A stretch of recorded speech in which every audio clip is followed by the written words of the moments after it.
Student હું છું વિરાન રાજગુરુ અને આજે આપણે જોવાનું છે બીકોમ સેમ 4નું કોસ્ટ અકાઉન્ટિંગ 2 એમાં આજે આપણે યુનિટ નંબર જે છે એ ચોથું જોઈ રહ્યા છીએ બરાબર છે જેનું નામ છે જોબ અને બેચ પડતર પદ્ધતિ। આજે આપણે એમાં સૌરાષ્ટ્ર યુનિવર્સિટીમાં પૂછાયેલો દાખલો જોવાનો છે બરાબર છે। પહેલો દાખલો શું કહેવા માગે છે તો કે અરુણા કંપની લિમિટેડ દ્વારા જોબ નંબર 111 અંગે નીચેની માહિતી પ્રાપ્ત થઈ છે। माल सामान आप्यो छे आपने वेतन आप्યું છે विभाग 1 અને 2 નું 80 કલાકો કલાક દીઠ ₹2.50 અને 60 કલાકો કલાક દીઠ ₹4 લેખે। परोक्ष खर्चा नीचे मुजब धारवामां आव्या हता। चलित परोक्ष खर्चा विभाग 1 અને 2 बने माटे छे। विभाग 1 माटे ₹5000 जे 4000 प्रत्यक्ष मजूर कलाको माटे छे અને विभाग 2 में ₹6000 जे 3000 प्रत्यक्ष मजूर कलाक माटे छे। स्थिर परोक्ष खर्चनी वात कीधी है कि 10,000 कलाकों माटे ₹7,500 आपणे आपवाना छे। तमारे जॉब नंबर 111 पड़तरनी गणतरी करवानी छे अने जो वेचाण किंमत 5,225 नक्की थई होय तो नफानो दर जणाववानो छे बराबर है। आटली वस्तु आपणे आपी छे बराबर अने आपणे कीधुं छे कि भाई आपणे पड़तर पत्रक बनाववानुं छे अने नफो दई अने नफानो दर कहेवानो छे बराबर है। तो दाखलो स्टार्ट करिए। आप एक पड़तर पत्रक बनावी लें अरुणा कंपनी लिमिटेड माटे जॉब नंबर 111 नी पड़तरनी गणतरी दर्शावतुं पत्रक अथवा तो जॉब नंबर 111 नी पड़तर पत्रक बराबर है। जॉब नंबर 111 पड़तर पत्रक अथवा तो एनी गणतरी दर्शावतुं पत्रक। चलो तो सौ प्रथम आपणे करवानुं छे शुं तो कि पहेला माल सामान आप्यो छे। चालो तो पहेला माल सामान लखी नाखीए आपणे बराबर है। तो अहीं लखशुं आपणे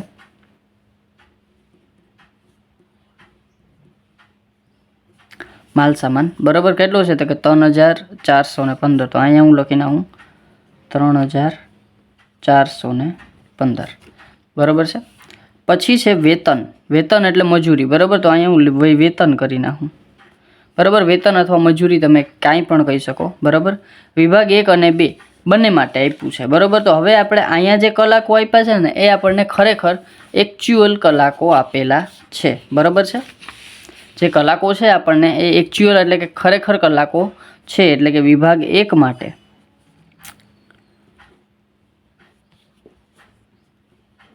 केटला छे तो के 80 कलाको छे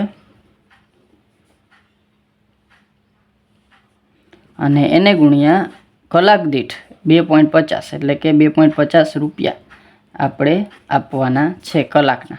अने विभाग 2 नी वात कर लई तो एमां केटला कलाको छे तो के 60 कलाको छे अने ₹4 आपवाना छे। 80 गुणिया 2.5 एटले के 200 आना ₹200 अने 60 एने गुणिया 4 एटले के 6 चौक 24 240 टोटल आपणे करी नाखीए एटले 440 आपणा अहींया प्लस थशे बराबर है। 3415 में ₹440 एड थाय एटले आपणे टोटल मूकी दई 3415 प्लस 440 आवी जशे 3855 अने ए थई जशे आपणी प्राथमिक पड़तर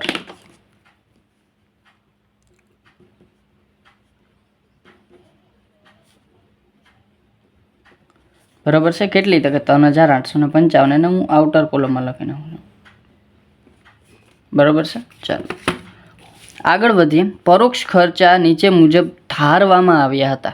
धारणा छे आपणा खरेखर छे नहीं। ऊपर जे खर्चा हता ए खरेखर हता खरेखर कलाक माटे हता अने अहींया आपणे खर्चा धारेला छे बराबर। एटले के अमुक कलाक माटे अमुक रुपया आपवाना थशे एवुं आपणे अहींया कीधेलुं छे।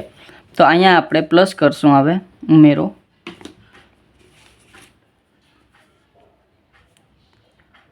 चलित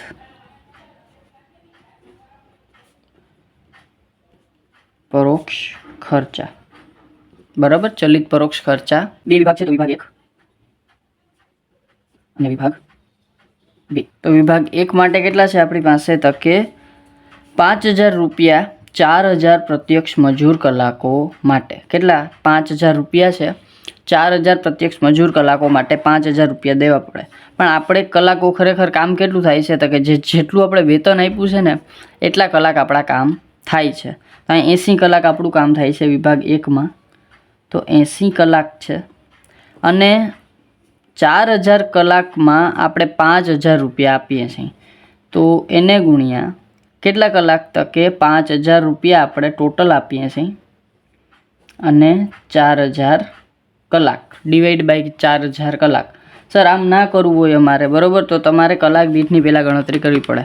5000 રૂપિયા છે અને 4000 ડિવાઈડ બાય કલાક કરો તો કલાક દીઠ તમારે 1.25 રૂપિયા આપવા પડે બરાબર છે. એટલે કે આને તમે ડાયરેક્ટ 1.25 આરે ગુણાકાર કરો પણ આની ગણતરી તમારે બતાવવી પડશે બરાબર છે. એટલે કે 80 એને ગુણ્યા, હવે આને ગુણ્યા 80 કરી નાખીએ તો 100 રૂપિયા તમારા વિભાગ 1 માટેના થશે બરાબર.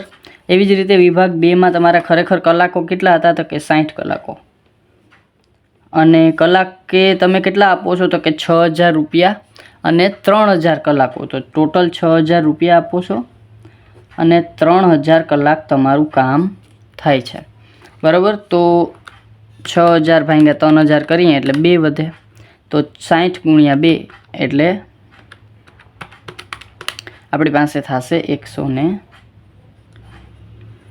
રૂપિયા ચલિત પરોક્ષ ખર્ચાના બરાબર. એટલે બંનેના વિભાગ 2ના આપણે પડી ગયા તો 100 + 120 એટલે 220. તો ડાયરેક્ટ આપણે અહીંયા 220 એડ કરી નાખશું બરાબર છે ચલિત પરોક્ષ ખર્ચા. પછી હજી એક વસ્તુ પછી આપણને કીધું છે આ વાત થઈ ગઈ આપણી ચલિત પરોક્ષ ખર્ચની. પછી આપણને એમ કીધું છે કે ભાઈ સ્થિર પરોક્ષ ખર્ચા. તો અહીંયા આપણે ફરી પાછા એડ કરશું સ્થિર પરોક્ષ ખર્ચા બરાબર. ચલિત પરોક્ષ ખર્ચા અને સ્થિર પરોક્ષ ખર્ચા. તો સ્થિર પરોક્ષ ખર્ચા કેટલા છે તો કે 10000 કલાકો માટે 7500 બરાબર. 10000 કલાકો માટે 7500. તો આપણે ખરેખર કલાકો કેટલા છે તો કે 80 કલાક વિભાગ 1ના છે અને 60 કલાક વિભાગ 2ના છે. એટલે ટોટલ આપણા 80 + 60 કરીએ એટલે 140 કલાક ટોટલ આપણા કામ થાય છે. તો 140 કલાક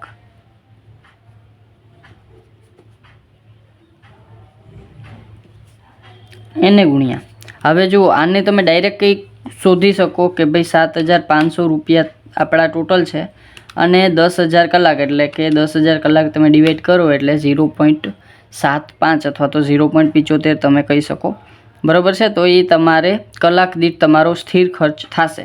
પણ એમ ના કરવું હોય તો તમે ડાયરેક્ટ અહીંયા 7500 રૂપિયા અને એના છેદમાં 10000 એટલે કે કલાક દીઠ તમને મળી જાય બરાબર છે. તો 0.75 જ થશે બરાબર છે. તો એને ગુણ્યા 140 કલાક એટલે કે 140 કલાકો એટલે કે 105 રૂપિયા તમારા સ્થિર પરોક્ષ ખર્ચા થશે. તો અહીંયા આપણે મોટો બ્રેકેટ નાખી દઉં અને 140 રૂપિયા તમારા સ્થિર પરોક્ષ ખર્ચા. તો ટોટલ 220 અને 140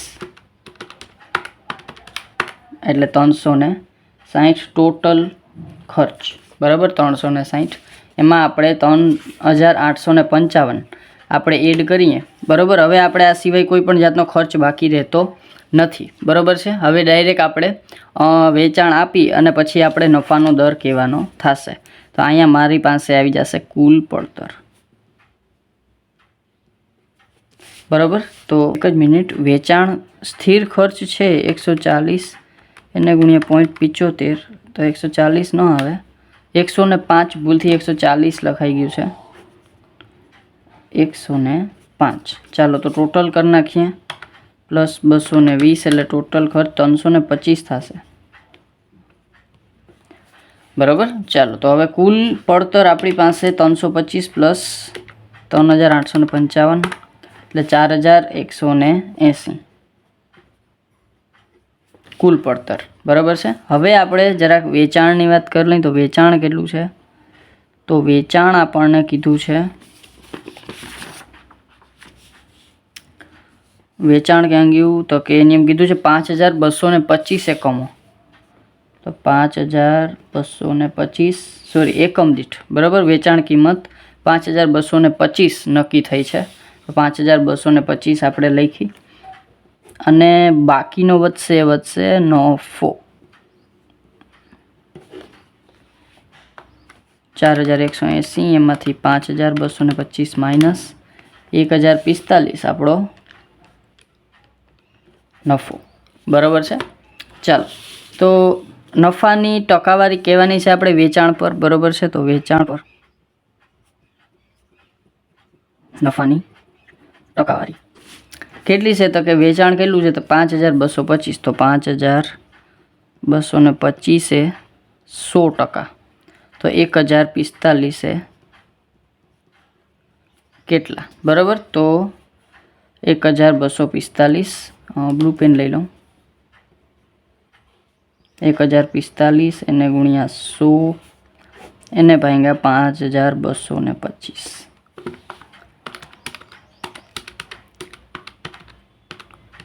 એટલે 20% આપણો છે નફો બરાબર છે। તો અહીંયા આપણે નફાની વેચાણ પર નફાની ટકાવારી